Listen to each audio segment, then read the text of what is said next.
వసుదేవసుతం దేవం కంసచాణూరమర్దనం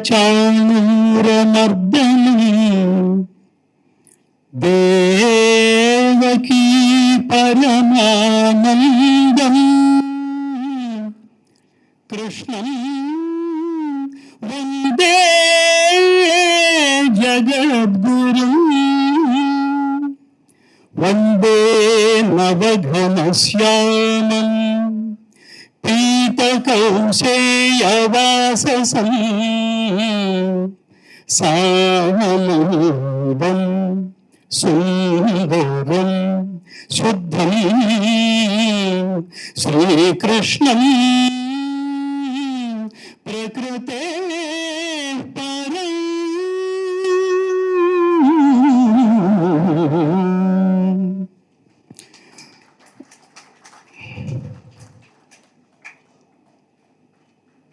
చప్పట్లు మీరు ఫీల్ అయి కొట్టాలి కానీ నేను ఫీల్ అవుతానేమో అని కొట్టకూడదు.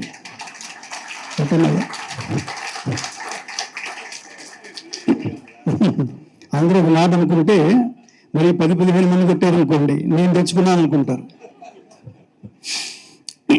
జై శ్రీరామ, జై శ్రీకృష్ణ, భారత్ మాతాకి. ఇలా అనగానే ఏదో మతం అనుకుంటారు. భారతదేశంలో మతం లేదు, భారతదేశంలో ధర్మమే ఉంది.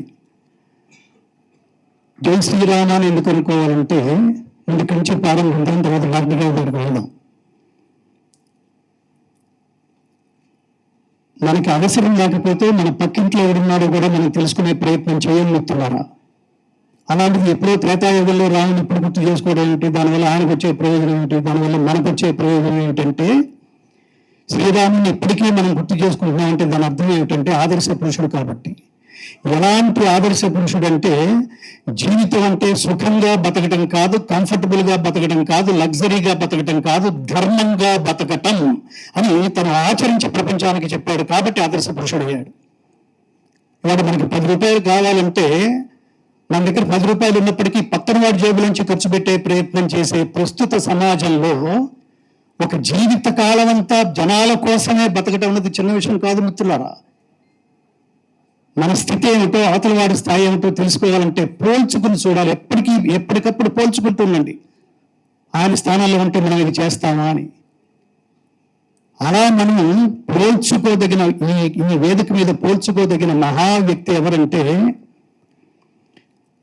మనిషి లేని కాలంలో గుర్తింపబడాలంటే ఉన్న కాలంలో లోకానికి ఏదో ఒకటి చెయ్యాలి, అప్పుడే గుర్తింపబడతాడు. గీత చెప్తున్న నహి కళ్యాణకృత కశ్చిత్ దుర్గతిం తాత గచ్చతి అంటే ఎవడైతే స్వకల్యాణం కోసం ఆలోచిస్తాడో వాడినంత కాలమే బతుకుంటాడు. ఎవడైతే లోక కళ్యాణం కోసం ఆలోచిస్తాడో వాడు లోకాలున్నంత కాలం శాశ్వతంగా చిరంజీవిగా ఉండిపోతాడు.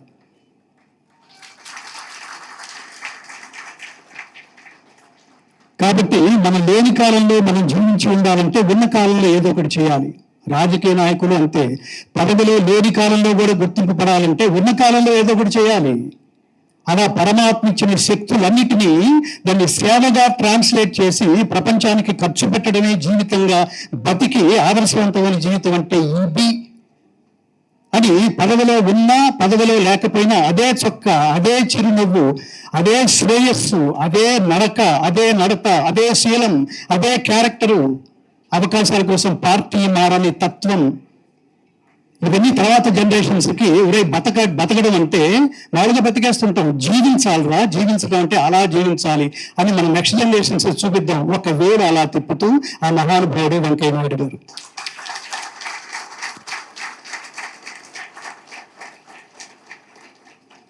నిజమైన దేశభక్తులు ఎవడంటే మాతృభాష, మాతృభూమి, మాతృ సంస్కృతి, మాతృదేశం, ముఖ్యంగా మాతృభాష. ఆయన ఎన్ని వేదికల మీద నాన్న ఇంగ్లీషుని కాటుకలా దిద్దుకో కానీ ఒళ్ళంతా పూసుకుంటే నల్లబడతావు అని చెబుతూ చాలా గొప్ప భాష నాన్న, ఇది మాతృభాషను మీరు ఇంగ్లీష్ దగ్గర కానీ ఎవడొద్దున్నాడు, కానీ తెలుగుని వదిలిపెట్టకండి నాన్న, అమ్మను వదిలేద్దు.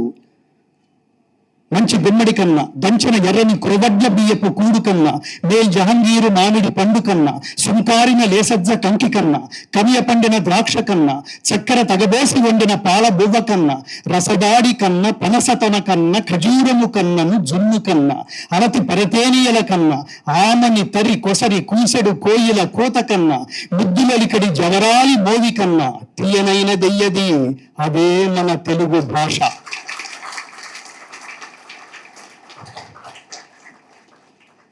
విష్ణుదేవ్ గారికి హ్యాట్స్ ఆఫ్.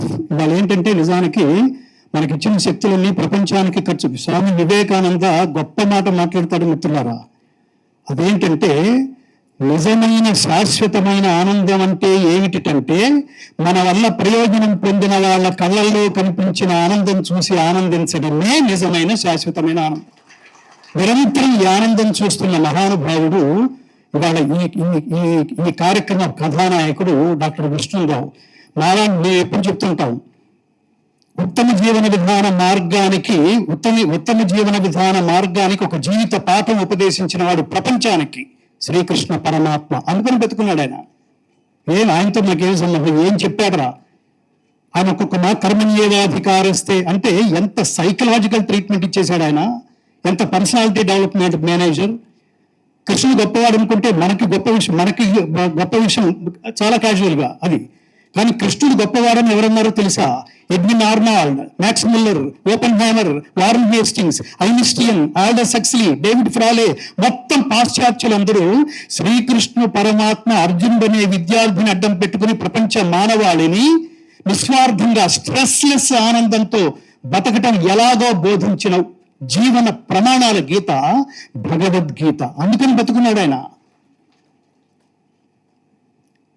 నాలాంటి వాళ్ళకి ఉత్తమ జీవన విధాన మార్గదర్శిని అయిన గీత ఎలాంటిదో ఈ శ్వాస గురించి ఎవరన్నా కాస్త కదిపితే తీగలాగితే డొంకంతో కదిలినట్టు దాని గురించి మీరు డీటెయిల్డ్గా కనుక తెలుసుకోవాలనుకుంటే అలాంటి వాళ్ళందరికీ విష్ణు గీత ఈ గీత.